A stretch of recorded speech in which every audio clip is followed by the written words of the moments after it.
खोटा पैशाचा पाऊस आणि ब्लॅक मॅजिक या सर्व गोष्टींनी महिलेला केला आकर्षित। असाच एक प्रकरण मनवेलपाडा परिसरात मच्छी विकणारी महिला तसेच त्यावरती शारीरिक दुरुपयोग करणारा फुलहार विकणारा एक उत्तर भारतीय पुरुष महिलेचा ब्लॅक मॅजिक करून केला बलात्कार। नमस्कार, मी अजय वर्मा आणि आपण सगळे पाहतात थिंकिंग ऑफ यूथ विचार युवकांची। सध्या काल 30 डिसेंबर रोजी संध्याकाळी 4 वाजतापासून FIR ची नोंद विरार पूर्व पोलीस ठाण्यात करण्यात आली।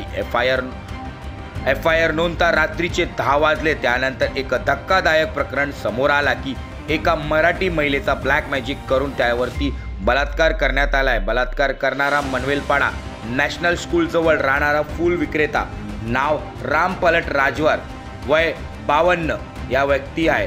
त्यांनी मनवेलपाडा परिसरात मच्छी विकणारी महिलाबरोबर मैत्री केली आणि महिलांनी पोटात दुखून असून राम पलट राजवर यांना सांगितलं, पण त्याला ब्लॅक मॅजिकच्या माध्यमातून काही गोष्ट पाण्यात पाजून त्याचा उपचार करण्यात आला, पण एकाचा पोट दुखू बरं झाला नाही।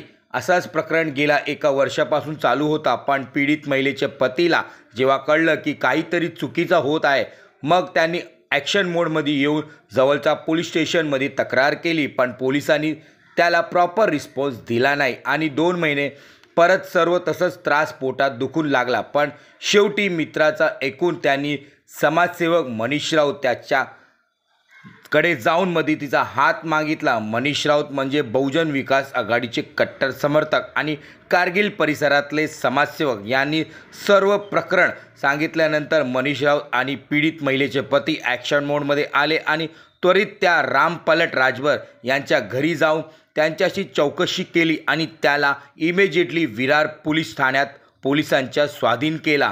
त्यानंतर सर्व प्रकरण क्लिअर झाला। बघा समाजसेवक मनीष राऊत तसेच पीडित महिलेचे पती काय म्हणाले। काल माहिती पडलं की असं महिलेवर लैंगिक शोषण या पीडित महिलेवर होतं आहे आणि होत असताना मी एक समाजसेवक असून मी आमचे मित्र जे आहेत मनीष राऊत यांच्याकडे यांना पाठवलं, म्हटलं त्यांच्याकडे जाऊन तुम्ही चौकशी करा आणि तात्काळ मला तिथे बोलवा।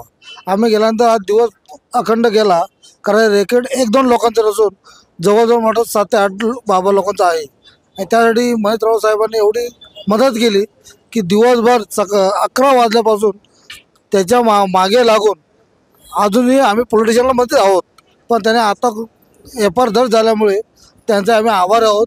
नाही असं जे गायकवाड साहेबांजवळ बसून दिवसभर कुठला माणूस वेळ काढू शकत नाही, पण एक महिलेला बहीण माझी आहे हे समजून त्या प्रकारे मदत केली आहे। त्या पीडित महिलेने ज्या वेळेला तिला त्रास होऊ लागला, तिला संबंध करायचा नसताना सुद्धा तो जबरदस्ती करत होता, म्हणून तिने माझे जे मित्र आहेत त्या मित्रांना तिने सांगितलं तुम्ही माझे भावासारखे आहात, तर तुम्ही भावासारखे आहात तर मला तुम्ही याच्याबद्दल मदत करा। मी जर माझ्या पतीला सांगितलं तर माझ्या पतींनी जर मला जर हे केलं तर तो रागवून मला सोडून देईल किंवा माझ्यावरती काहीतरी हे करेल, म्हणून तिने मला न सांगता तिने माझ्या मित्रांना सांगितलं आणि मित्रांना सांगून मित्रांमार्फत ते 7 महिने झाले। त्या गोष्टीसाठी मी पोलीस स्टेशनमध्ये गेलो।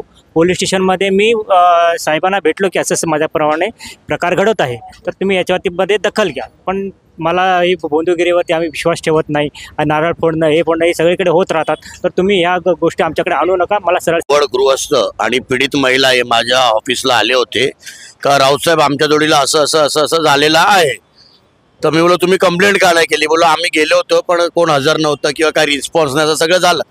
तर त्यावेळेला मी आरोपी कोण विचारल्या असताना तर नॅशनल शाळा जी आहे त्याच्या बाजूला आहे सागर बँकेट हॉल, त्याच्यासमोर चिंतामणी चाळी आहे, तर तिकडे हा काय रामलोटन राजभर जो आहे, या रामलोटन राजभर हा प्रत्येक वेळेला उतारा करणे, गाडलेलं धन काढणे, पैशाचा पाऊस पाडणे, अशा खोट्या बाता करून यांचा एक ग्रुप आहे, एक 4-5 जणांचा काही याच्यामध्ये आहे, तर यांचा ग्रुप आहे आणि असं महिलांना लुटल्याचं हे लोक काम करतात।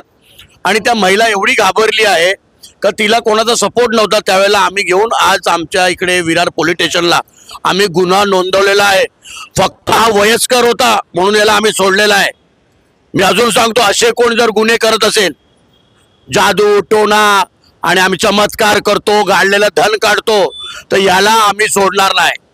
आमचे लोकनेते हितेंद्र ठाकूर यांनी आम्हाला शिकवण दिलेली आहे, अन्याय अत्याचार होत असेल तर गप्प बसू नका। आम्ही गप्प बसणार नाही. त्याला आता जादूटोना ऍक्ट आणि त्याच्यावर इतर सगळे कलम लावून आम्हाला वरिष्ठ पोलीस निरीक्षक सुरेश गायकवाड सरांनी आणि आयओ होते कोंडीवार साहेब त्यांनी मदत केलेली आहे आणि आता त्याला FIR रजिस्टर करून जेलमध्ये टाकलेला आहे.